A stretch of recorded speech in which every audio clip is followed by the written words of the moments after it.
I'm going to present about the book, the Great Controversy, and how it applies to our time, and especially the politics in the USA and also in the Netherlands.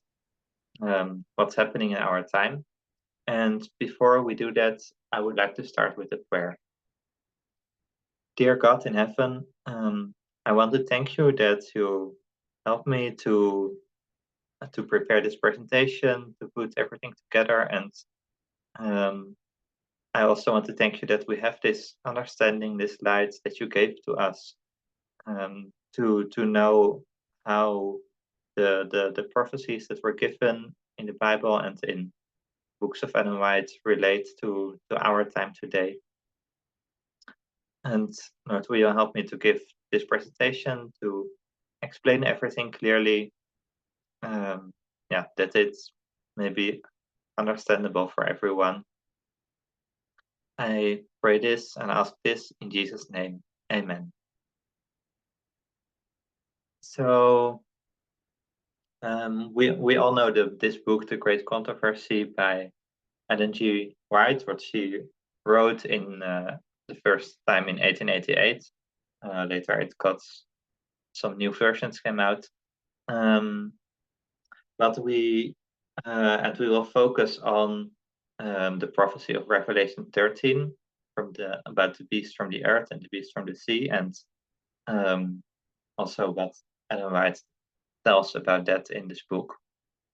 I'm not going to read the whole chapter Revelation 13 because we are all familiar with it, but I will give some characteristics of these two beasts that are described here. The first one is the beast that came out of the sea. And you can see the picture. This is how the Millerites portrayed this beast on the Millerite chart. Well, some characteristics that you see in the Bible verses are the 7 heads and 10 horns. It was mighty. It received a deadly wound, but that wound got healed. It spoke blasphemies against God. It made war with the saints, and this beast was being worshipped by the people. So the question is, what is this first beast? Well, what we know from our Adventist understanding of prophecy is that this beast represents the Roman Catholic Church. But why do we say that? Why do we think the Catholic Church is the beast from the sea? Well, some things that we can think of are they worship images, they have the adoration of saints, of Mary, they have relics, which they adore in their churches. They believe in hell and purgatory. Of course, they keep Sunday. And they also have indulgences. These are just many examples of things that the Catholic Church does and believes in that we disagree with. And actually the last one, indulgences, that was the most important point that Martin Luther had. But although all these things are important, I think there's actually one thing that's the most important characteristics, what makes the Catholic Church beast-like. And that is the point of persecution, as it said in Revelation 13, and made war with the saints. So before, in the Roman Empire, the first church, the early church, was being persecuted by the Romans. But after the time of Constantine the Great, we know from Great Controversy, the church itself became the persecuting power and started to persecute other people, like Christians who didn't follow the Catholic Church and the Pope, but who had different beliefs. And they did this throughout the Middle Ages by the Crusades and the Inquisition. And Ellen White writes about that in The Great Controversy. In the 6th century, the papacy had become firmly established. Its seat of power was fixed in the imperial city. and the Bishop of Rome was declared to be the head over the entire church. Paganism had given place to the papacy. The dragon had given the beast his power and his seat and great authority. And now began the 1260 years of papal oppression foretold in the prophecies of Daniel and the Revelation. Christians were forced to choose either to yield their integrity and accept the papal ceremonies and worship, or to wear away their lives in dungeons or suffer death by the stake, the faggot, or the headsman's axe. Now were fulfilled the words of Jesus: "Ye shall be betrayed both by parents and brethren and kinfolks and friends, and some of you shall they cause to be put to death. And ye shall be hated of all men for my name's sake." Persecution opened up the faithful with greater fury than ever before, and the world became a vast battlefield. For hundreds of years, the Church of Christ found refuge in seclusion and obscurity. Thus says the prophet: "The woman fled into the wilderness, where she had a place prepared of God, that they should feed her there 1,260 days." So what we see here is that there are two churches actually. There is this Roman Catholic Church that's supported by the state and persecutes other people, and there is this true church of believers who follow God, don't follow the Pope, and they are being persecuted by the Catholic Church. So what we see is that this Roman Catholic Church, it makes war, it persecutes people, but the question I would like to ask is this only the saints or these true Christians that they are persecuting? Because what we see is that there were different groups of people that were seen as a threat for the Catholic Church during the Middle Ages.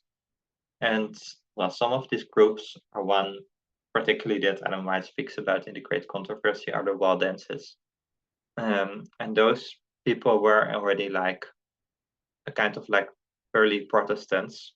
They were Christians living in Italy, in the mountains of the Alps.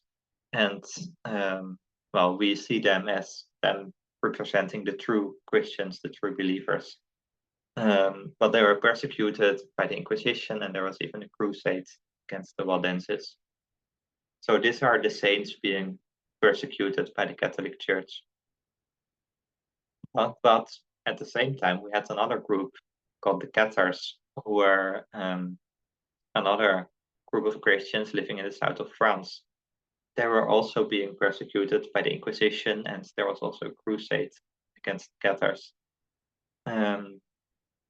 But we know that these Cathars, just from history, we know that these Cathars, they had very different beliefs than the Waldenses, which we also would not agree with the Cathars. But they were also being persecuted. And we know there were other groups as well, like when we think of the Crusades, of course, the first group we think of are the Muslims, because the first and most of the Crusades, they were targeted on Muslims to free the Holy Land, to free Jerusalem for Christian pilgrims to go there. So they had to fight the Muslims who were occupying it. Another group were the Jews, because the anti-Semitism and persecution of Jews, it didn't start with Hitler in the Second World War. It was there long before that, already in the Middle Ages. Jews were living in Europe, but they were being persecuted, and sometimes they had these pogroms, which is actually a Russian word, but it happened also in Western Europe. When there was, for example, when this disease was there, the Black Death, then the Jews, they got the blame for it, and they were being killed and expelled from the cities. But another group we can see are the witch hunts, which, well, we don't often think about as Adventists, but because we usually don't like witches as well. But yeah, what I think is that a witch was not just a real witch, but also any woman who could use herbs, for example, like we would use natural remedies today, could be seen as a witch, but also just any women, yeah, when the people didn't like her, could be seen as a witch and being persecuted for that. And then another group are scientists, like of course the famous example of Galileo Galilei, who was persecuted by the church for believing that the earth was revolving around the sun and not the sun around the earth. So what we see is that there were a lot of groups that were seen as a threat to the Catholic Church because they threatened their authority. And these groups, they were not just the saints or the true Christians, but also a lot of other people who believe differently.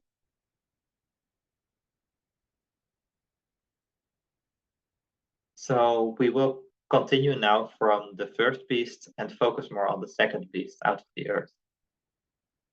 The characteristics of this beast from the earth are the two horns like a lamb. It had two horns like a lamb, but it spoke like the dragon. So it seems good, it seems innocent, but actually it's not. It exercises the power of the first beast. It does great wonders. It lets people make an image of the first beast that came out of the sea. It also has the mark of the beast, and also this number of the beast, 666, is mentioned in that part about the second beast. So what is the second beast? Well, what we know from the prophecies, and we know from Ellen White, is that this second beast represents the United States of America. And in this presentation, I will focus mostly on this second beast, on what's happening in America, because usually Adventists, they focus a lot on the first beast, on what the Pope is doing. But yeah, I think it's especially relevant what's happening in America today, and what this second beast is doing. Well, first, some history about the country of the United States. It was founded by Protestants who fled actually because of persecution in Europe. They were persecuted by the Catholic Church, but also by, there were smaller Protestant groups which were persecuted by the mainline Protestant denominations, for example, the Puritans in England, being persecuted by the Anglicans, or Mennonites being persecuted by both Catholics and also mainline Protestants. And they fled from Europe to America to find this new nation. And the ideal was to have a state without a king and a church without a pope. There would be religious liberty and separation of church and state. But the question is, was it really that way? Because as we saw in the prophecy, it looked like a lamb, that horns like a lamb, so it looks so good and innocent, like you see here. But at the same time, it speaks like a dragon, so it's not really good. So we will see first why do we believe that this second beast is represented by the United States? And we read from Ellen White how she explains it in The Great Controversy. What nation of the New World was in 1798 rising into power, giving promise of strength and greatness and attracting the attention of the world? The application of the symbol admits of no question. One nation and only one meets the specifications of this prophecy. It points unmistakably to the United States of America. Again and again the thought, almost the exact words, of the sacred writer has been unconsciously employed by the orator and the historian in describing the rise and growth of this nation. The beast was seen coming up out of the earth, and according to the translators, the word here rendered coming up literally signifies to grow or spring up as a plant. So the United States came up as this little plant grown from the earth, becoming a really big nation. And as we have seen, the nation must arise in territory previously unoccupied. a prominent writer describing the rise of the United States, speaks of the mystery of her coming forth from vacancy, and says, like a silent seed we grew into empire. Well, this is a quote from a book. A European journal of 1850 spoke of the United States as a wonderful empire which was emerging, and amid the silence of the earth, daily adding to its power and pride. Edward Everett, in an oration on the Pilgrim Fathers of this nation, said, "Did they look for a retired spot, inoffensive for its obscurity, and safe in its remoteness, where the little church of Leiden might enjoy the freedom of conscience, behold the mighty regions over which in peaceful conquest they have borne the banners of the cross." I mentioned here the little church of Leiden, which I find interesting because I am from Leiden, which was actually a very important city during the Reformation and also for the Pilgrim Fathers, because those Pilgrim Fathers there were Protestants from the Puritans, so there were a minority group of Protestants that had to flee from England because they were being persecuted by also the Anglican Church there, which was the mainstream Church of England.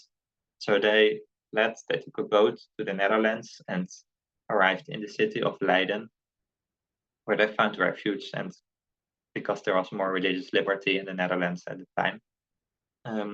But then they went on another boat, which was the Mayflower, and left for the United States of America, or for the Americas, to found the United States there.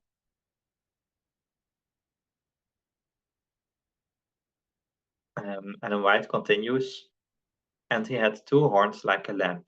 The lamp-like horns indicate youth, innocence, and gentleness, fitly representing the character of the United States when presented to the prophet as coming up in 1798. Among the Christian exiles who first fled to America and sought an asylum from royal oppression and priestly intolerance, were many who determined to establish a government upon the broad foundation of civil and religious liberty.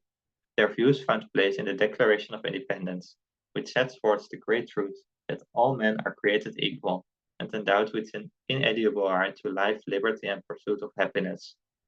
So we see what this 2 horns like a lamp, this innocence, this goodness of the United States represents, means civil and religious liberty, and it means equality.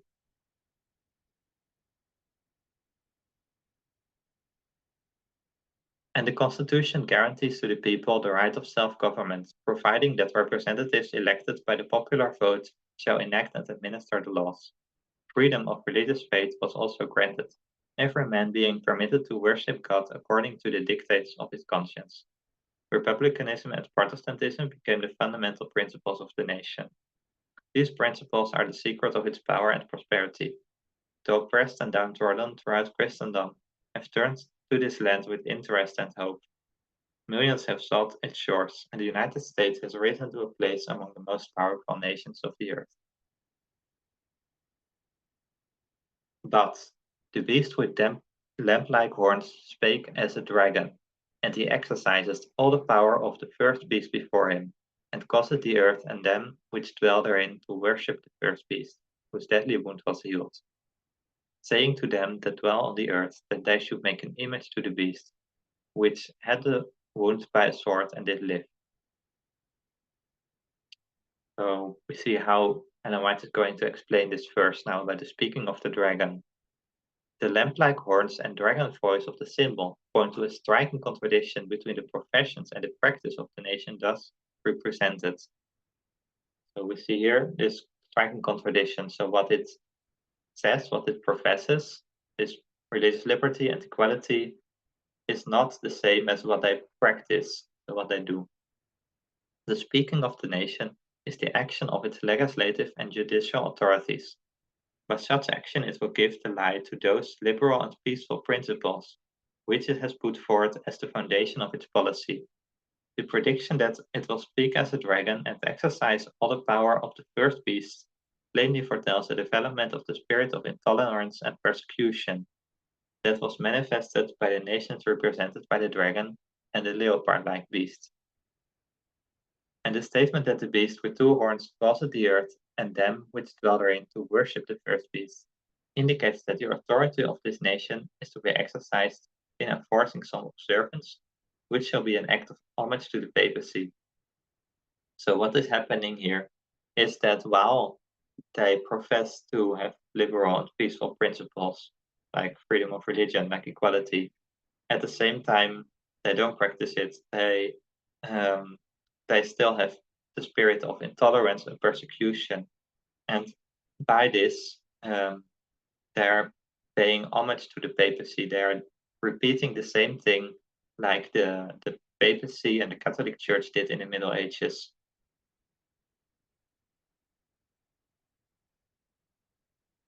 Such action would be directly contrary to the principles of this government, to the genius of its free institutions, to the direct and solemn avowals of the Declaration of Independence, and to the Constitution. The founders of the nation widely sought to guard against the employment of secular power on the part of the Church, with its inevitable results, intolerance and persecution. The Constitution provides that Congress shall make no law representing an establishment of religion or prohibiting the free exercise thereof, and that no religious test shall ever be required as a qualification to any office or public trust under the United States. Only in flagrant violation of these safeguards to the nation's liberty can any religious observance be enforced by civil authority. But the inconsistency of such action is no greater than it's represented in the symbol. It is the beast with lamp-like horns, in profession pure, gentle, and harmless, that speaks as a dragon.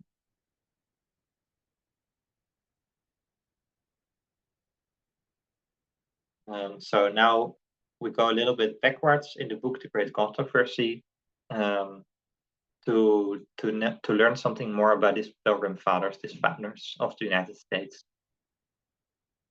It was the desire for liberty of conscience that inspired the Pilgrims to brave the perils of the long journey across the sea, to endure the hardships and dangers of the wilderness, and with God's blessing to lay on the shores of America the foundations of a mighty nation.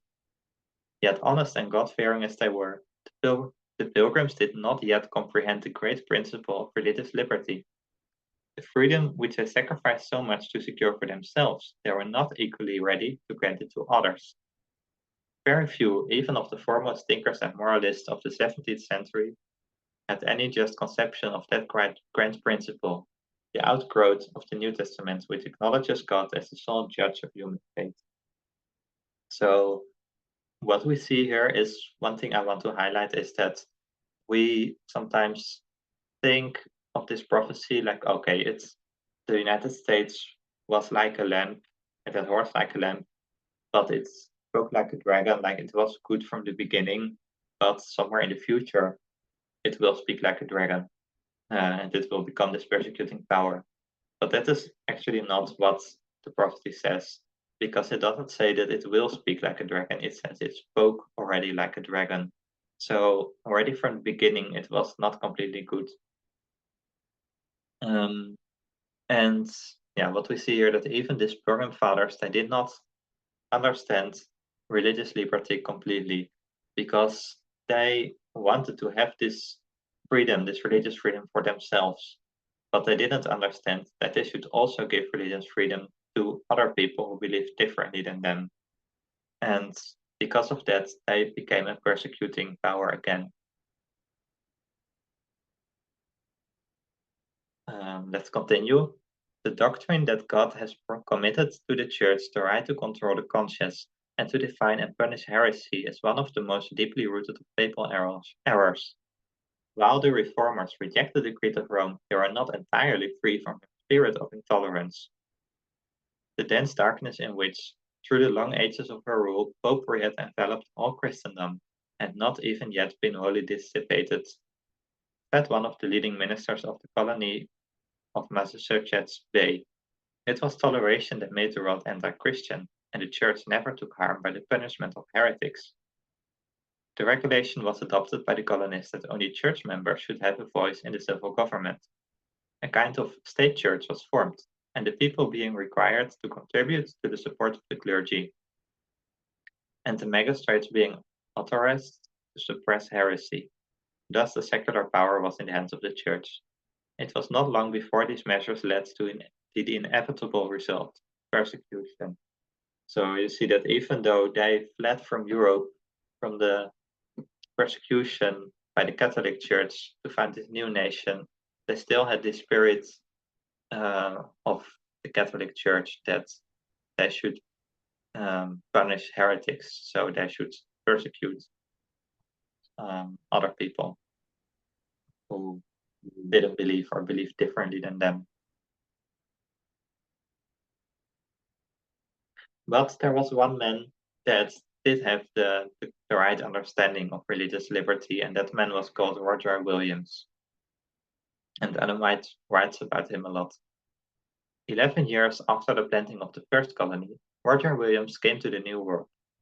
Like the early pilgrims, he came to enjoy religious freedom, but, unlike them, he saw what so few in his time had yet seen, that this freedom was the inalienable right of all, whatever might be their creed.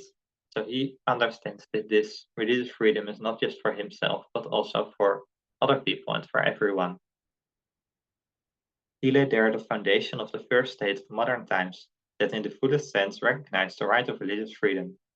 The fundamental principle of Roger Williams' colony was that every man should have liberty to worship God according to the light of his own conscience. His little state, Rhode Island, became the asylum, the oppressed, and it increased and prospered until its foundation principles, civil and religious liberty, became the cornerstones of the American Republic. In that grand old document, which our forefathers set forth as their Bill of Rights, the Declaration of Independence, they declared, "We hold these truths to be self-evident, that all men are created equal, that they are endowed by their Creator with certain unalienable rights, that among these are life, liberty, and the pursuit of happiness. And the Constitution guarantees, in the most explicit terms, the inviolability of conscience. No religious test shall ever be required as a qualification to any office or public trust under the United States. Congress shall make no law respecting an establishment of religion or prohibiting the free exercise thereof." So, after the time of Roger Williams, they made this Constitution and the Bill of Rights, which guarantees this equality and religious freedom. So now I would like to move onward from Roger Williams to the Roger Williams University, which was named after him. And I'm going to discuss a paper that was written by Jared Goldstein, a professor of law at this university. And this paper is called "How the Constitution Became Christian." And what this paper explains is actually already from the time of Ellen White, from the 19th century, there were certain groups of Christians in America. They were not happy with the Constitution and the separation of church and state, because they believed America is a Christian nation, and it should say so explicitly in the Constitution. So it should not give this religious freedom to other people who are not Christian. And this movement has been there in 3 specific time periods, and the first one was in the 19th century, which is actually the time when Ellen White lived and wrote a great controversy. So even Seventh-day Adventists are mentioned there. And so I think this study, it gives a lot of insight in what was happening in that time. So we see these 3 groups.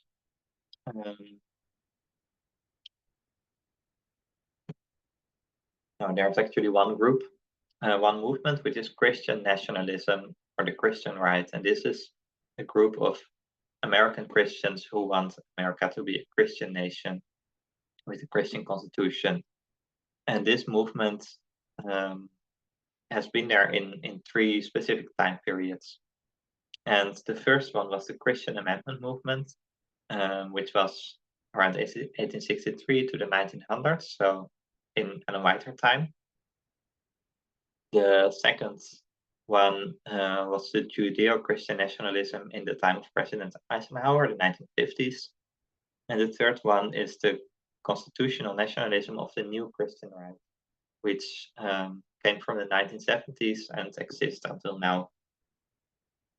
So we will speak about all those three movements and or these three time periods when this movement was there. And yeah, we will see why it's important to know about this. Now, the first movement was this Christian nationalism in the 19th century. During the 19th century, Protestant Christianity featured prominently in American public life. Public schools made liberal use of the King James Bible to teach reading and inculcate morality. Sunday closing laws sought to ensure that citizens observe the Christian Sabbath, meaning Sunday. Many states limited public office to those who would swear their faith in Jesus Christ. Blasphemy prosecutions were occasionally brought against those who criticized Protestant teaching. As one historian has described, by the middle of the 19th century, leading citizens assumed that Americanism and Protestantism were synonyms. So basically, in that time, everyone in America was a Protestant Christian. And yeah, it was there in society, and you saw already there were Sunday laws, there were laws against blasphemy. It was there from the beginning, actually, when the United States were founded, and there are these laws in different states. But the demographics, and they were going to change in the 19th century. Over the course of the century, however, the nation's religious demographics underwent a dramatic change. Millions of Catholics and Jews immigrated to the United States. New faiths like Mormonism and Seventh-day Adventism developed, and the population of secularists and freethinkers grew. Many Protestants considered religious minorities to be less than fully American. At the same time, members of other faiths began to challenge the prevalence of Protestant practices in American life. These challenges often focused on the Constitution's First Amendment as the basis to reject government endorsement of Christianity. In response, defenders of Protestants' central place in American life also turned to the Constitution, mobilizing to amend it to declare the nation's Christian faith. So what was happening is there were other religious groups coming. There were Catholics and Jews from Europe immigrating to the United States. New religious sects like Mormonism and Seventh-day Adventism developed, and there were also people who left the church and became secular and didn't believe in a God anymore. So this changed from everyone being Protestant to different religious groups and also non-believers. And these people, all of them said like, well, the Constitution gives us religious liberty, so it's fine that we are not Protestant Christians, we are still Americans. But these Protestants who wanted America to be a Christian Protestant nation, they were not happy with the Constitution because of this religious freedom. So they wanted to amend it, they wanted to change it to say that America is a Protestant Christian nation. So everyone should be Protestant Christian like them. And by Protestants, they would exclude Mormons or Seventh-day Adventists who were sects in their eyes and not true Protestants. In the case of the Christian Amendment movement, the perceived threat arose from the increased population and power of Catholics, Jews, Seventh-day Adventists, and freethinkers, which together was understood to undermine Protestant preeminence.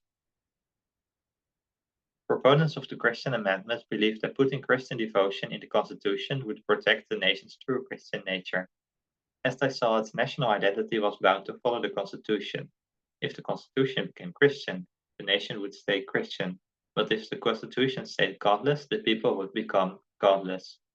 So what they believed, this Christians nationalist or this Christian Amendment movement, was actually they were against the Constitution. They saw the Constitution as a godless document because God is not mentioned in it, and they wanted to change it to make it a Christian document that would say that America is a Christian nation, and also the politics have to be influenced by the church. But those 4 groups, they disagreed with that. And that's why those 4 groups were seen as a threat by Christian nationalism. And yeah, you can already see that this is quite an interesting list, an interesting combination. We have Jews there, we have Catholics there, we have free thinkers, and we have Seventh-day Adventists. Those are the 4 groups that are especially mentioned as threats to this Christian nationalism. So it's, well, as we can see, it's a bit of a strange combination, especially for Seventh-day Adventists. It's weird to be in the same group now with the Catholics. So I will explain a little bit like why those 4 groups were especially seen as a threat. Well, the first one, the Jews, it's actually quite obvious because, as we've already seen, anti-Semitism was not a new thing. It was there in the Middle Ages. The Jews were being persecuted by the Catholic Church. And also in the 19th century in America, as Protestants, Christians, they still had this mindset, the Jews crucified Jesus. So they are bad people and they should be, well, they should not be considered true Americans in this case. So they didn't like the Jews. They were also not happy with Catholics coming in because at that time, first, of course, there were Protestants moving from Europe to the United States, but in the 19th century, there were also a lot of new immigrants coming from Catholic countries like Ireland and Italy. They didn't move there because they were Catholic, but because those countries were poor in the time. There was a lot of hunger in those countries, so they moved to the United States because they hoped for a better future, a better living there. But the Protestants in America, they were afraid that a lot of Catholics would come and that the United States would become a Catholic country, and this persecution that they fled from Europe would rise again, and the Pope would have his power in America. So they were also not happy with the Catholics coming in. A third group, the free thinkers, were like secular people, not necessarily all atheists, but they were not going to the church, not really believers. So of course Protestant Christians were not happy with them either.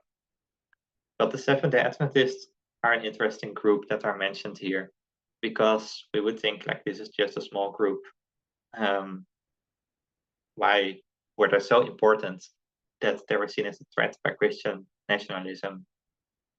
Well, what we will see is actually that is because the Seventh-day Adventists in that time, they really opposed this Christian nationalism and this Christian Amendment movement because they stood for religious freedom. So in order to persecute these 4 groups, this Christian nationalists, they proposed 2 different laws. The first one was the Sunday law, and the second one were blasphemy laws. And we see that what we have just read, that there were already Sunday laws and blasphemy laws in place in different states, but there was not a national Sunday law throughout all of the United States. So that is what they proposed. And by that, they would actually target the Jews, because the Jews, they kept the Sabbath. And they also would target Seventh-day Adventists because they also kept the Sabbath. And, well, also the free thinkers, not because they kept the Sabbath, but of course they were not religious, so they would not be happy with a Sunday law where they were not allowed to work on Sunday. But the Catholics, they were actually happy when this Sunday law proposal came, and they supported it. And what's interesting is that the Catholic Church, they were actually kind of making fun of this, because they were saying, even the Vatican posted some articles saying like, hey, what you are doing is actually supporting us, because you say you're Protestants, but you keep Sunday, and you even want to have a Sunday law in your country. But it was the Catholic Church that changed the day of rest from Sabbath to Sunday. So by doing that, you're actually giving honor to the Catholic Church. And these quotes that they are so famous among Adventists that they are even in our books, and we use them to say, like, hey, the Sabbath is a true day of rest. Even the Catholic Church recognizes it. But if we look at the context in which those statements were written, it was because the Catholic Church was speaking to these Christian nationalists, like, hey, what you're doing is actually supporting us. But I had a second law proposal, which was a law against blasphemy. And by these blasphemy laws, they could basically target everyone that didn't agree with their beliefs, because of course the free thinkers, they were blasphemous because some of them didn't believe in God, they were against the church, against religion, so they were obviously blaspheming. But also groups like Jews or Catholics or Seventh-day Adventists who had different beliefs than them, they could be denounced as heretics and as blasphemers.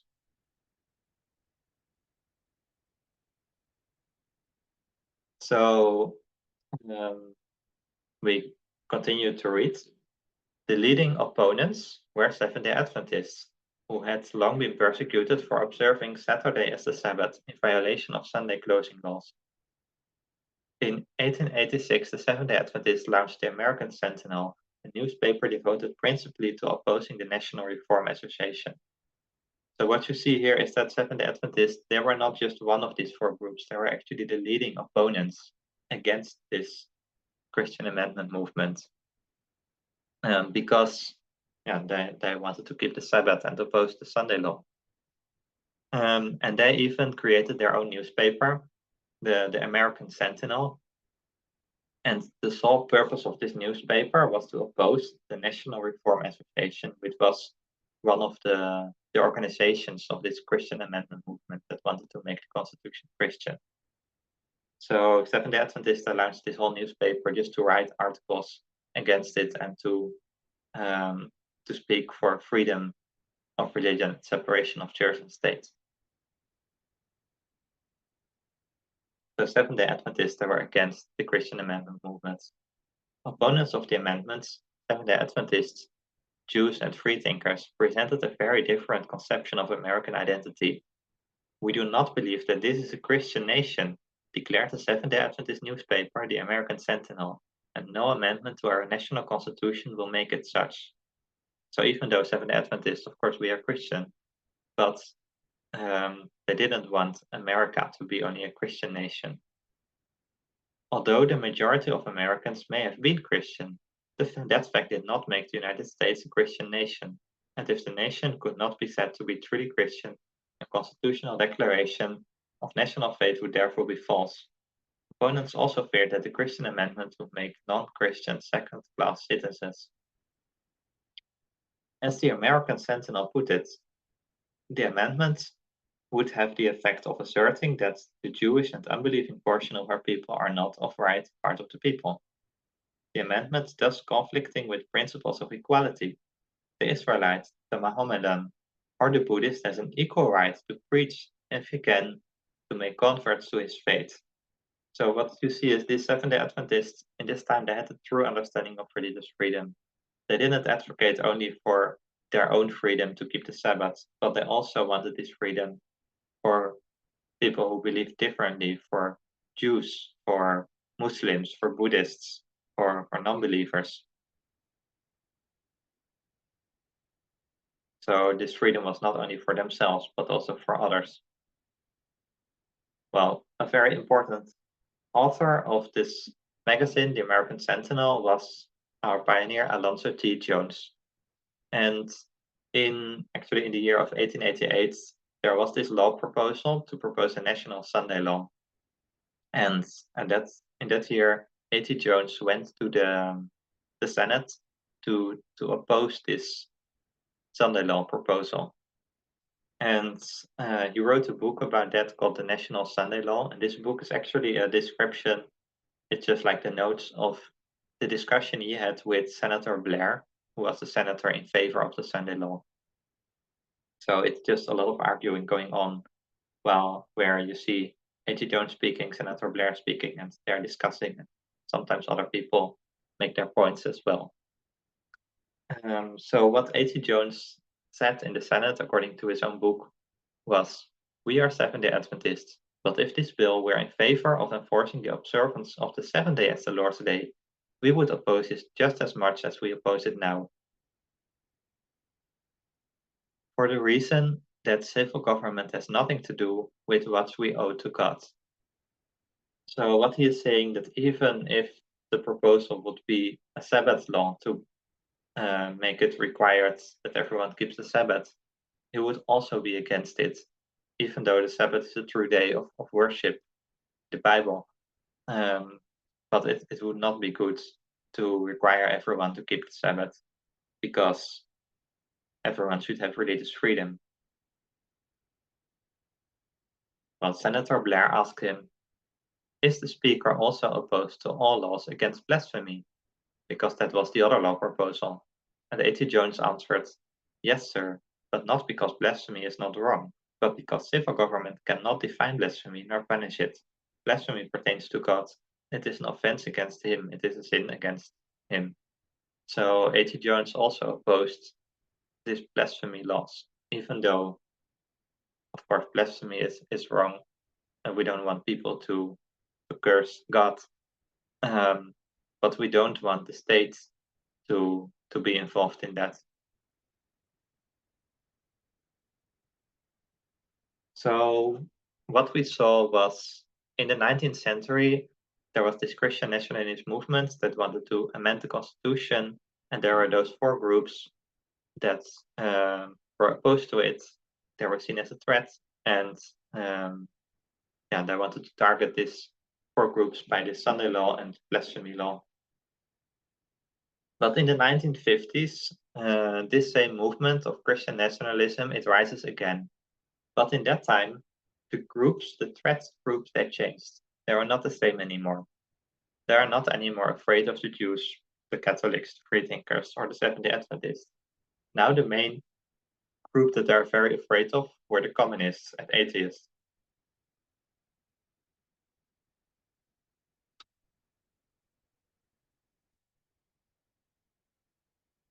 And that is, of course, because this was the time of the Cold War between the Soviet Union and the United States. So many Americans, including these Christian nationalists, they were very afraid of communism and nation after nation falling communism and becoming communist. So that is what they preached about as well. This danger of communism and atheism as well, even though not all atheists are communists, of course. But what is interesting is why these four groups that were seen as a threat in the 19th century are not seen as threats in the 1950s anymore. Well, the first group, the Jews, this is an interesting story, because the Jews, they have been seen always as the people who crucified Jesus, as the bad people. But this came, of course, to the worst point in history for them, the Holocaust in the Second World War, where they were greatly persecuted and sent to the gas chambers by the Nazis in Germany. And, well, actually all of the world, including the Americans, they saw that this was really bad what happened to the Jews. So because of that, the evangelical Christians in America, they actually changed their theology about the Jews. They didn't say anymore these Jews are the bad people who killed Jesus, but they started to support Israel and believe that Israel has a very important role in the end times. What we see now in evangelical churches, that they are very much in favor of Israel. So this shift happened in that time. What we also see, they even changed their identity from Protestant Christian to Judeo-Christian because they not because they became Jews, but because they included the Jews in this Judeo-Christian culture, we will see in quotes afterwards. Also, the Catholics, they were not seen as a really big threat anymore, even though they were still opposed to Catholicism, but they were not so afraid anymore of the Catholics because they actually became more ecumenical, which we will see later in the quotes. Well, the free thinkers, they were still afraid of the free thinkers, but now they are communists and atheists. And also, interestingly, Seventh-day Adventists, they are not seen as a threat anymore by this Christian nationalist movement. So this is an interesting thing that we will discuss later, why Seventh-day Adventists are not seen anymore as a threat.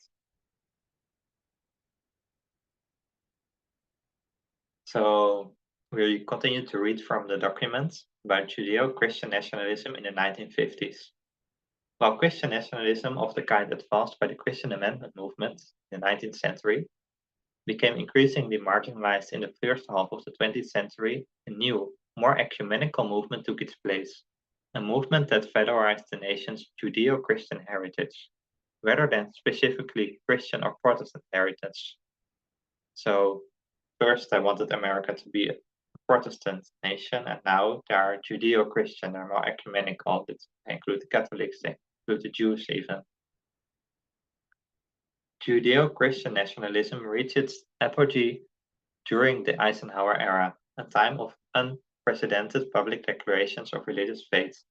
With Eisenhower's support, religious nationalists succeeded in gaining legal recognition that religious devotion is central to American national identity, adding the words "under God" to the Pledge of Allegiance and adopting "In God We Trust" as the national motto. Proponents presented these measures as expressions of America's authentic national identity, intended to combat the threats posed by atheism and communism. So you see that in the 1950s, this movement had some successes. In the 19th century, actually, they failed because Sunday law didn't come, these blasphemy laws didn't come like they were there in several states, but not in all of the United States. But in this time, they had some success. Also, a very remarkable success they had was on the money, on the dollars. You still see it written there, "In God We Trust." And this is also from that time when they put "In God We Trust" on the money to show that America is a Christian nation.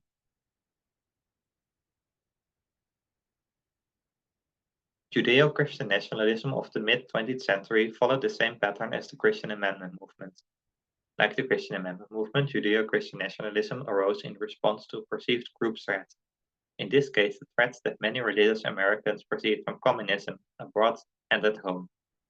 Just as the rise of religious pluralism was seen by many 19th century Protestants as a threat to national identity, the threat from communism was understood in nationalist terms, like an attack on the fundamental values of America.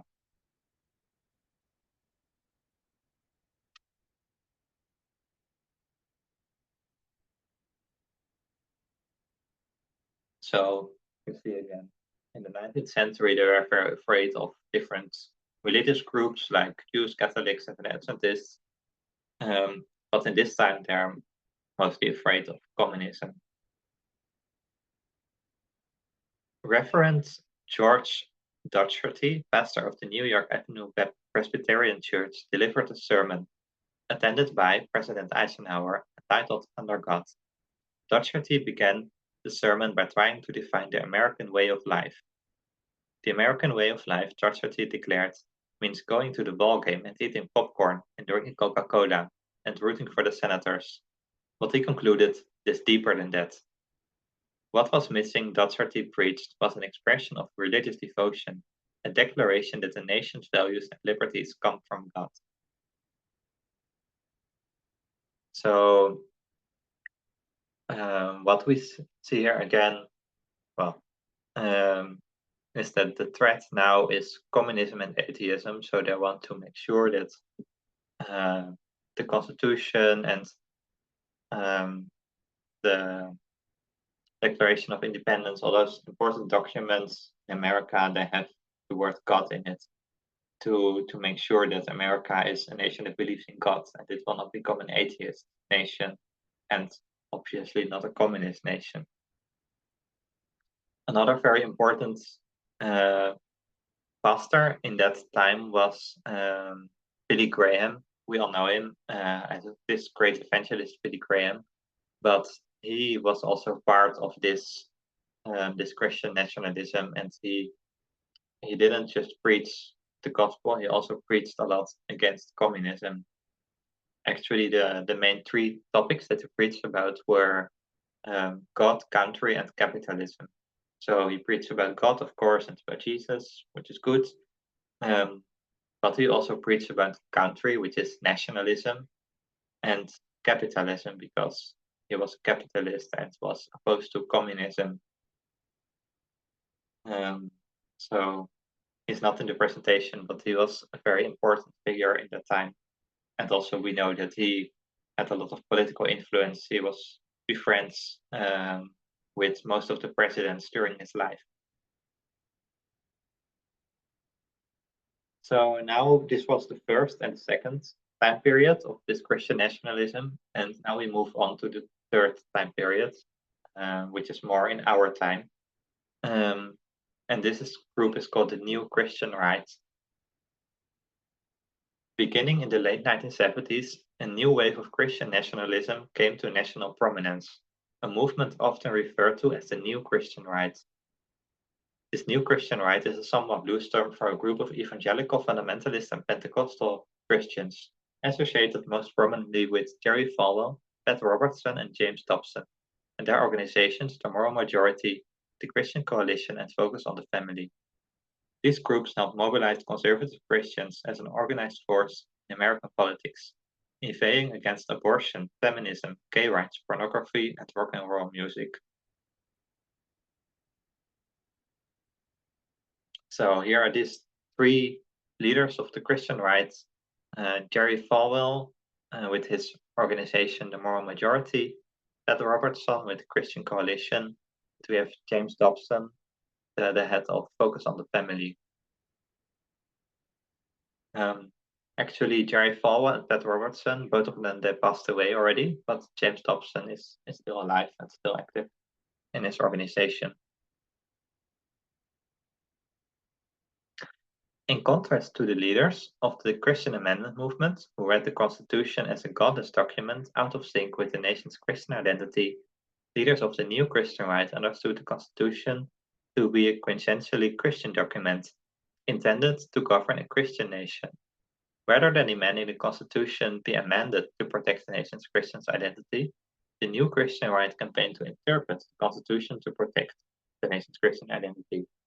So what we see here is a difference between in this first two time periods in the 19th century and the 1950s. They said the Constitution is bad. It's a godless document because God is not mentioned there. So we should amend it. We should change it to say that America is a Christian nation. But at this time, they change their view a bit. They still want, of course, America to be a Christian nation. But instead of trying to amend the Constitution, they say the Constitution is already a Christian document. We just have to interpret it differently as being Christian. So they've changed their strategy, actually, not their view, but only the strategy, how they want to achieve their goal of making America a Christian nation. In Listen America, Jerry Falwell's best-selling book of 1979, Falwell set out an agenda for a new mobilization of conservative Christians.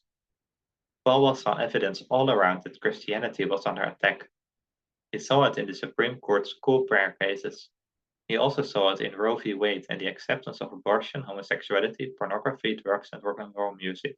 all of which he saw as attacks on the family, which he considered a God-ordained institution that forms the fundamental building block and the basic unit of our society.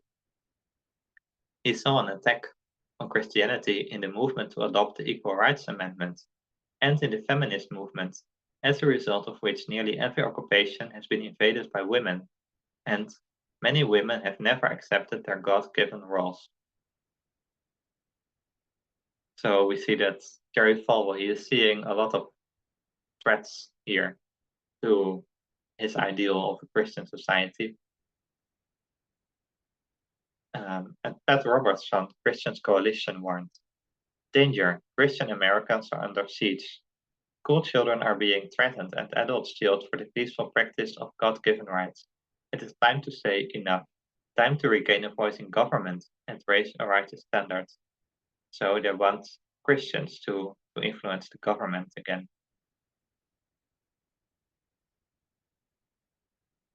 One might suppose that the decline in the number of Americans identifying as Christian would mean that the belief in the United States as a Christian nation would also decline. But in fact, empirical data demonstrates that just the opposite has occurred. The decline in the percentage of American Christians has corresponded with an increase in the percentage of Americans who believe that the United States is a Christian nation. Group threat theory helps explain this seeming paradox. The nation's increasing secularism and religious diversity made many Christians fear for their loss of their dominant status, making them more likely to rally around the idea of Christian nation. The more threatened some Christians felt, the stronger they believed the nation is Christian. Responding to these fears, the new Christian right became the vehicle for defending a Christian conception of American identity. So we might think, like, because of secularism, also in America, not everyone is going to church anymore. Well, America won't be a Christian nation, then they would not succeed in that.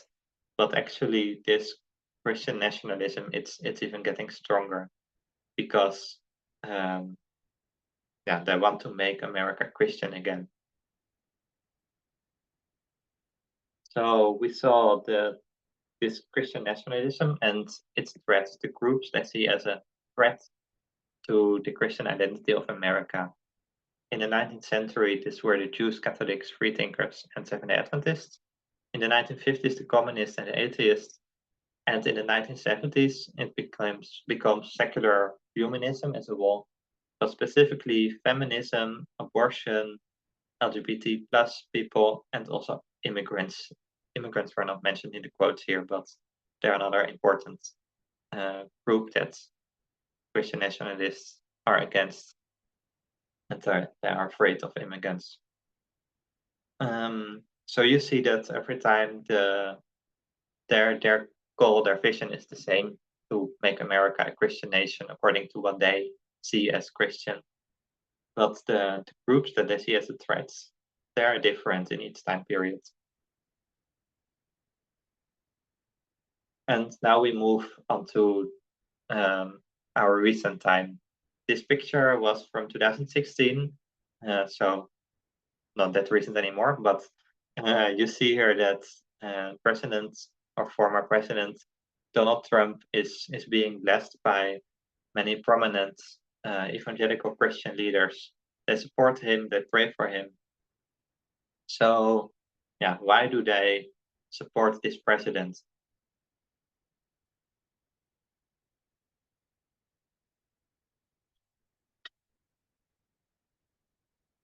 Here I have another quote from a person named Bless Joseph, who happens to be a great supporter of Donald Trump and a Christian nationalist. And he is, what is very interesting, I find, he is comparing Donald Trump with Constantine the Great. And well, for those of us who read the book The Great Controversy, we know very well who is Constantine the Great. So what this Bless Joseph is saying is the leader is Constantine, who is vying to become the Roman emperor. Constantine had many defects. He had multiple wives and even put one of them to death, was extremely ambitious, and was a ruthless general and politician. But the legend remains that he had a road to Damascus moment. He saw a vision, converted to Christianity, triumphed over his opponents and became great emperor of Rome. Constantine would go on to not only save the Roman Empire, but also liberate Christianity. He signed the Edict of Milan in 313, giving Christians the right to practice their faith and speak freely. This was enough to allow Christians to engage in the public sphere with freedom, thereby enabling them to spread the Christian message to the end of the empire and Christianize a pagan culture. Constantine himself was no pillar of virtue, but he created the environment which gave Christians the freedom to influence society. The other Christians were perfectly capable of influencing society themselves. All they needed from the emperor was the freedom to do so. So this is what he says about Constantine.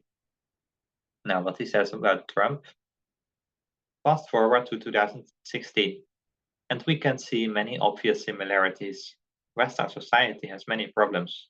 Conservative Christians have the solutions to many of those problems, but cannot articulate them freely in the public square due to endemic political correctness and cultural Marxism.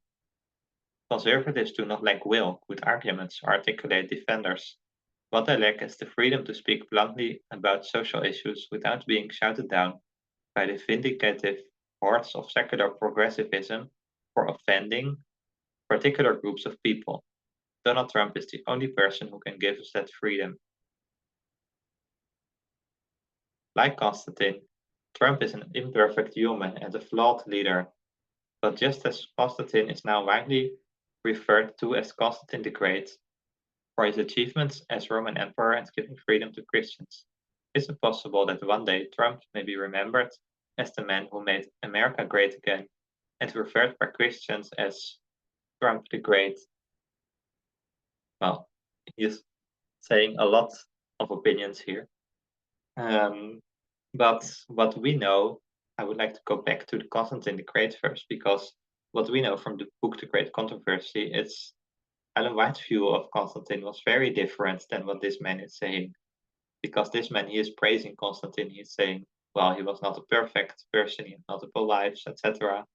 But he was converted to Christianity, gave freedom to the Christians, so he was a good leader, a good emperor. But what we know from the Great Controversy is what Ellen White says, is that his conversion was not true. He just did it for political reasons. It was like a fake conversion. And while he did give freedom to the Christians and ended the persecution that was done by emperors before him, like Nero, he ended the persecution for the Christians, but then he favored one group of Christians, which became this Roman Catholic Church. And then persecution started again, because then they persecuted the Christians who believed differently, who kept the Sabbath, for example. So Ellen White is not that praising Constantine the Great like this man is doing.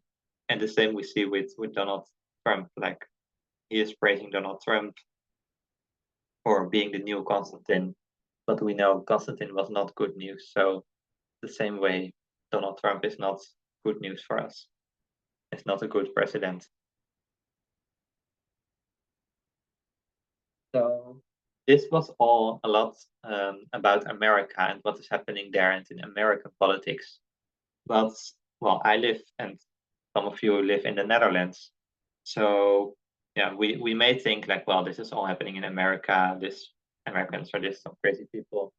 This is not happening in the Netherlands, because the Netherlands is so a tolerant nation. We have religious freedom. Most people are secular, actually. So for sure, this is not going to happen with us. But on the contrary, we see that these same movements, these Christian rights groups, are also active in Europe and even in the Netherlands. And I would like to quote from a book that is titled The New Crusaders. It's only in Dutch, unfortunately, but the title says The New Crusaders, the Holy Alliance between Orthodox Christians and radical right-wing populists. The book is written by Sander Rietveld, who is a journalist. And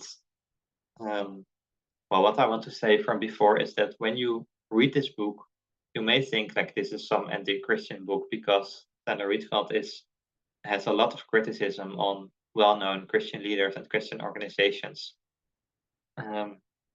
But I don't think it's a book against Christianity because he is himself a Christian, even though he doesn't go to a particular church anymore. He is a Christian. And I think this is a very interesting book to read from a prophetic perspective and also read it next to the book, The Great Controversy, to see how what Ellen White said is happening in our time.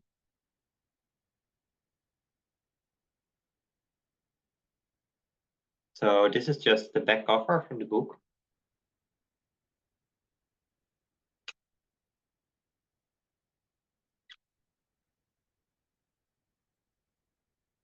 And it says, the angry mob that stormed the US Congress on January 2021 carried crosses, Christian flags and banners with Jesus saves for God, people and homeland.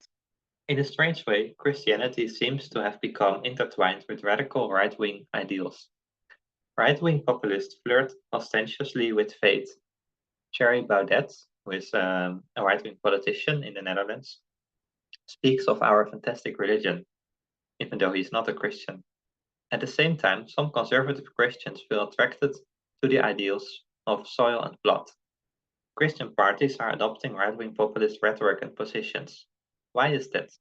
𝘃𝗏𝗏𝗏𝗏 grew up in an Orthodox Protestant milieu in the Bible Belt. With amazement, he sees odd acquaintances from this world around Forum for Democracy and 𝗶𝗶𝗃, which is the Party for Freedom. Those are two right-wing parties in the Netherlands. Why do they and other Christians allow themselves to be taken in by populist music? Rietveld examines his own past and dives into Christian networks. He scrutinizes radical right-wing groups and international money flows to expose the alliance between believers and right-wing populists. That search takes the reader past Calvinist financiers, evangelical end-time preachers, and Catholic sects dreaming of a Christian empire. So I think this is a really interesting book to read in this context of the Great Controversy as well. So what he describes here is the storming of the Capitol, which happened on January 6 in 2021.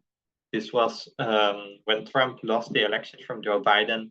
These were a group of people that actually tried to have a coup. They stormed the Capitol to put Trump back in office. But among this group, there are a lot of Christians actually. People were waving flags with Jesus saves, people with crosses. Here you see people showing a picture of Jesus with a cap with "Making America Great Again," which is the slogan of Donald Trump. So yeah, why do we see this combination of people who are very devout evangelical Christians supporting Donald Trump?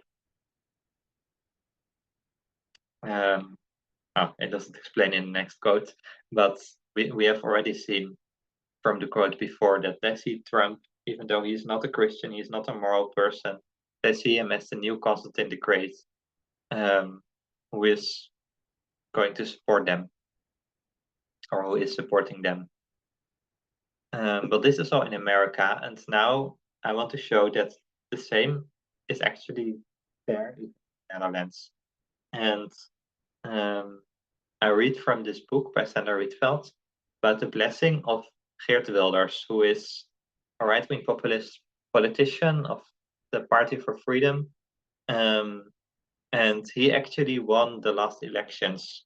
But this quote, this is what happened some years ago already in 2011. It is a wondrous gathering that is a guest of Geert Wilders in the 𝗶𝗶𝗃's party rooms in late 2011. Around the table sits a handful of Christian pastors. They are leaders of evangelical and Pentecostal churches.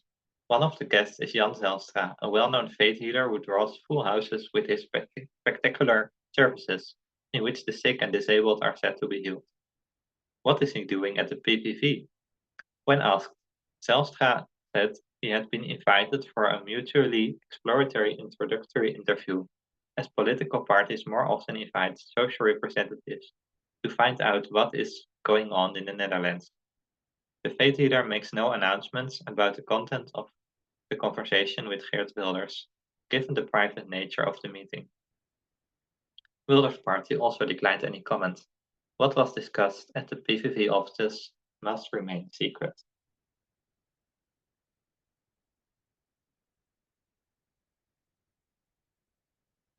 Nor does another pastor release much. This Matthäus van der Steen, leader of a popular Pentecostal church, likes to talk about the divine miracles he witnesses. People are even said to have risen from the dead. When I ask him about the reason for his visit to Geert Wilders, he is reserved. We agreed at the time not to say anything about that. He will only say that the pastors wanted to explain to the PVV leader how they thought about the coming of the kingdom of God and about the church's influence on politics. I find it a fascinating story. Why do evangelical leaders visit a politician who says of himself that he has nothing to do with the Christian faith? A few months earlier, the party made headlines because in one of its faction rooms were found to be hanging two princes' flags, the controversial orange, white, and blue tricolor that was incorporated by the NSB in the 1930s as a symbol of nationalism. The NSB was a nationalist party in the 1930s, which in the Netherlands, a Dutch party that supported the Nazis in Germany, that supported Hitler. Today, the flag is used by far-right groups. 𝗂𝗏 van𝗃𝗏𝗃𝗏, who sat for the PVV in the lower house at the time, tells me that the meeting took place precisely at the request of Christian leaders. Apparently, they had no problems with the radical right character of Wilders' party. Many of their followers are fanatically pro-Israel, and there is sympathy for the populist anti-Islam stance of the PVV. After a round of introductions and conversation on political issues, it turns out that the guests have not come just to talk. They stand up, ready around Wilders. Then they put their hands on his shoulders and start praying. The PVV leader felt very uncomfortable, says van𝗃𝗏𝗃𝗏𝗃𝗏. Geert was dismayed. So we see the same thing happening here as happened with Donald Trump in 2016. These Christian evangelical leaders are really around him to pray for him and to bless him. But while Donald Trump, he kind of likes it, he likes that they support him because they vote for him. So it's good. He wants people to vote. His voters, of course, it's an important voting bloc. But Donald Trump actually, because he is not a Christian, he ridicules them. He laughs at those crazy people. But Geert Wilders, on the other hand, he is not happy with it. He feels uncomfortable. But still, those evangelical leaders, they support him.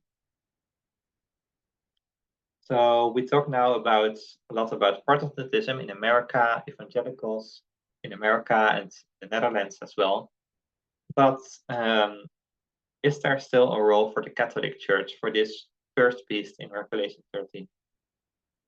Van der Rietveld speaks in his book as well about the role of Catholicism in this Christian nationalist, this Christian right movement, even in the Netherlands. So what he describes here is this. Just walk straight ahead. Our office is next to the church. I am on my way to an appointment with 𝗂𝗽𝗃𝗃𝗃𝗃 from the ultra-conservative organization Zevende-dags. On condition that I do not reveal where he lives, I am threatened by leftist types, he says. I get to ask him all about his foundation. But first I get a tour of Pilgrim House Casanova, which houses the offices of Zevende-dags, a former convent of the Daughters of Jesus Sacred Heart. The interior exudes old Roman Catholicism. Heavy oak furniture is everywhere. The walls are papered with crucifixes, and at the top of the grand staircase is a statue of the Blessed Virgin.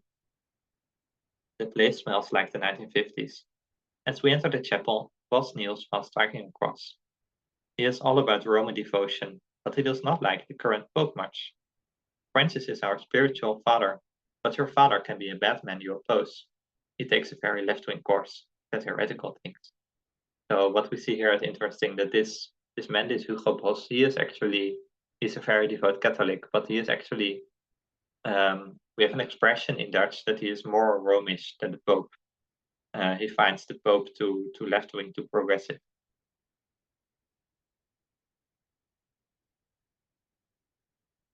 He proudly trots me into the mailroom, a well-oiled nerve center of his organization. One of the staff members is busy preparing thousands of petition leaflets for 𝘂𝗵𝗹𝗂𝗏 many campaigns. I see leaflets with screaming text: "Stop the sexualization of school children" and "The evil of abortion." But also, nitrogen policy is stealing by the state, and "Stop the leftist NPO," which is the public news channel in the Netherlands. Classic conservative Christian themes are effortlessly combined with the right-wing populist agenda of Baudet and Wilders. We have 250,000 addresses in our mailing list, all people who once signed the 𝘂𝗶𝗂𝗏𝗃 petition. I actually wonder, I would be curious how many Adventists are on this list, but anyway. It employs 17 people and has a budget of 1.2 million euros. So it's quite a rich and influential organization. One of Paul's best-known actions is undoubtedly Red 𝗶𝗏𝗏𝗏, or Save Black Pete. In 2015, he sent out 1.6 million Pete leaflets, including via the Telegraaf, which is a newspaper in the Netherlands, and thousands of begging letters. Zwarte Piet needs you. Why does a conservative Christian organization like yours engage in something as profane as Black Pete? I asked. But the question is already wrong, it says. Black Pete is not profane. On the contrary, it is a very Christian celebration, with notions of good and evil, with someone who sees everything you do. If you don't do the right thing, you get punishment, the row, or you go to Spain, to hell or purgatory. I might have to explain this for the people who are not from the Netherlands.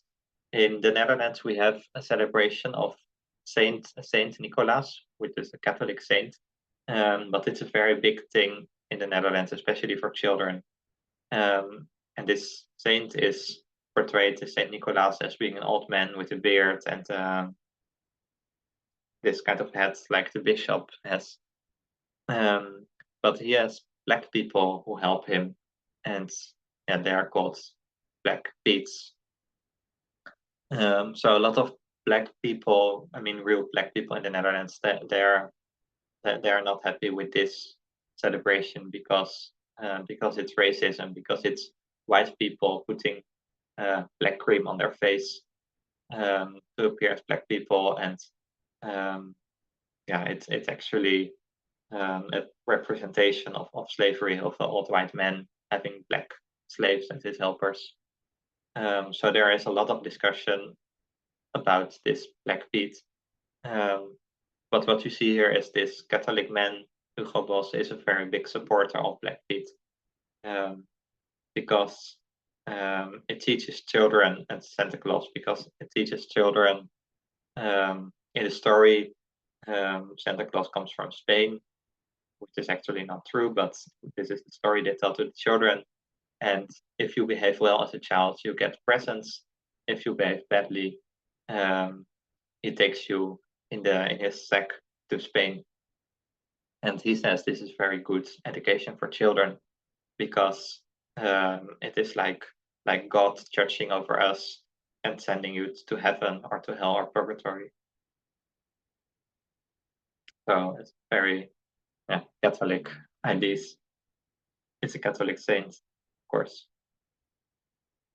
So this is this man 𝘂𝗶𝗏𝗏𝗏. He is demonstrating here together with a group of people against some advertisement that was in the Netherlands, where a gay couple was kissing, and they had to protest against it, which they put a cross through the faces of this couple,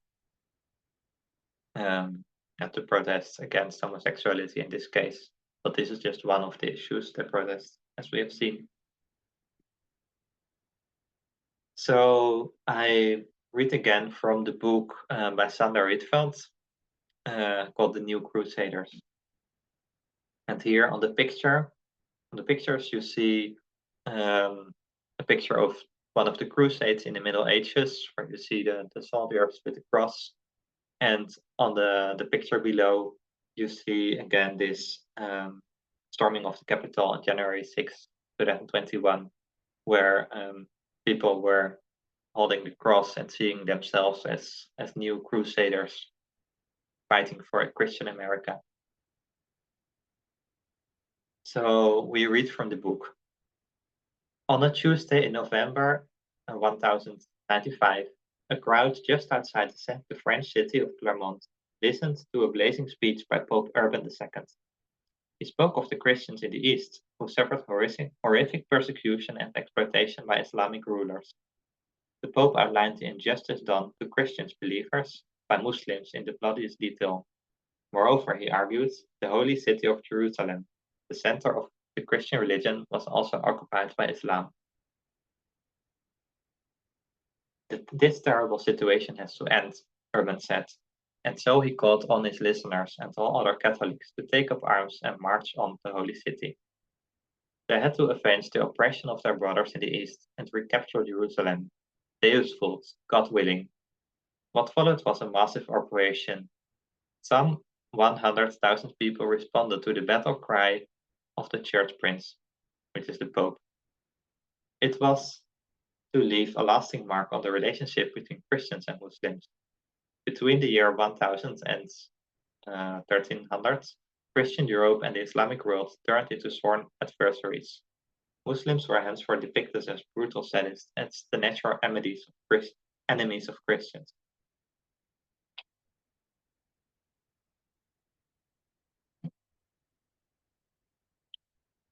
Two things stand out in Urban's war hatreds. Even though they date back 1,000 years, they help us understand the alliance between right-wing populists and a section of Orthodox believers. First, the medieval Pope portrayed Christians as victims of cruel Islamic rulers. In addition, he fired his followers to establish a Christian empire. These are remarkable parallels of the rhetoric and ideas of some conservative believers, radical right populists in our own time. Because they are against Muslims, against Muslim immigrants also, and they want a Christian empire, a Christian nation. But this was talking about the Catholics and the Crusades. But now we will see how the three big streams in Christianity, which are the Calvinists, Protestants, the Evangelicals, and the Catholics, all three of them have a role in this goal to make America or the Netherlands or any other nation a Christian nation. And first, we speak about the Calvinists. In each faith movement, that striving for a kingdom of God takes its own form. Within Calvinism, the theocratic ideal is politically represented by the SGP, it's a Calvinist party in the Netherlands, which wants to turn the Netherlands into a Christian nation by democratic means, under God's commandments. On many old battleground issues, the SGP is under illusions. Issues like gay marriage seem impossible to reverse in the Netherlands. The battle is now being fought on a different front. The Netherlands should remain a homogeneous cultural community, cherishing the remnants of Christian past. It is therefore not surprising that SGP leader 𝗂𝗽𝗓𝗏 and 𝗂𝗽𝗓𝗏𝗏 are embracing each other as comrades in arms. So 𝗂𝗽𝗓𝗏 is the leader of this Calvinist party, and 𝗂𝗽𝗓𝗏 is the leader of a non-Christian but a radical right party. And they support each other. Then we have the second group, are the evangelicals. The same ideal of a society under Christian rules is cherished by a growing group of evangelicals and Pentecostal believers. With them, the idea is not called theocracy, but dominionism. Christians have a divine mandate to dominate, to impose biblical rules on society. Unlike the reformed theocrats of the SGP, some of them see no point in setting aside democratic rules. So they have no problem with it, with setting aside democracy. Dominionists in the United States have been campaigning to undermine democracy for decades. That campaign is financed by some stone-rich conservatives, including a Dutch-American family of billionaires. Some of the Christian dollars are funneled to Europe to front organizations in the war for Christian civilization. So we had the Calvinists, we had the evangelicals, and now we move on again to the Catholics. Similar ideas have lived among ultra-conservative Catholics.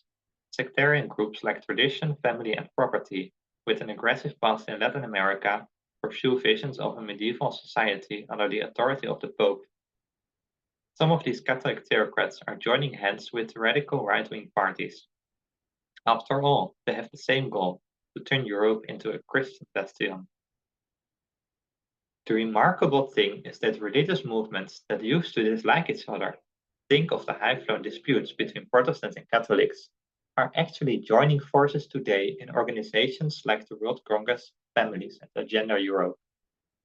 The latter network's conservatives' wish list includes things like legislation against homosexuality, a ban on abortion, and the sale of contraceptives. Anti-discrimination laws should be abolished. Patriarchy should be reinstated. Men are the head of the family, women give birth and care for the children. So we see that those three groups, the Protestants or Calvinists, evangelicals, Catholics, they don't like each other. They have different theology. But what they agree on is that their countries should be Christian nations, and they're afraid of the same groups of this gay people, abortion, feminists, black people as well, Muslims. It would be a serious miscalculation, 𝗃𝗏𝗴𝗃𝗏𝗃𝗏 says, to assume that right-wing populism is on the wane. The discontent and feelings of victimization that underpin the appeal of populist parties have not disappeared. About a quarter of voters, surveys repeatedly show, are sensitive to right-wing populist ideology. Their political choice is determined by a deep distrust of elites and institutions. But that certainly cannot be written off, and it seems likely that the spirit of Donald Trump will grip the Republican Party for a long time to come. The alliance between radical right populists and a section of Orthodox Christians, therefore, does not seem to be a temporary phenomenon. On the horizon fly the banners of a Christian empire. Now I want to go back to this quote from The Great Controversy by Ellen White about the image of the beast. What she says is, when the leading churches of the United States, uniting upon such points of doctrine as are held by them in common, shall influence the state to enforce their decrees and to sustain their institutions, then Protestant America will have formed an image to the Roman hierarchy, and the infliction of civil penalties upon dissenters will inevitably result. So this is the end of the presentation. I'm going to, well, I can keep the recording on for a little while, I think, because no, I think I'm going to stop the recording, and then we have the discussion afterwards. So yeah, I'm stopping the recording now.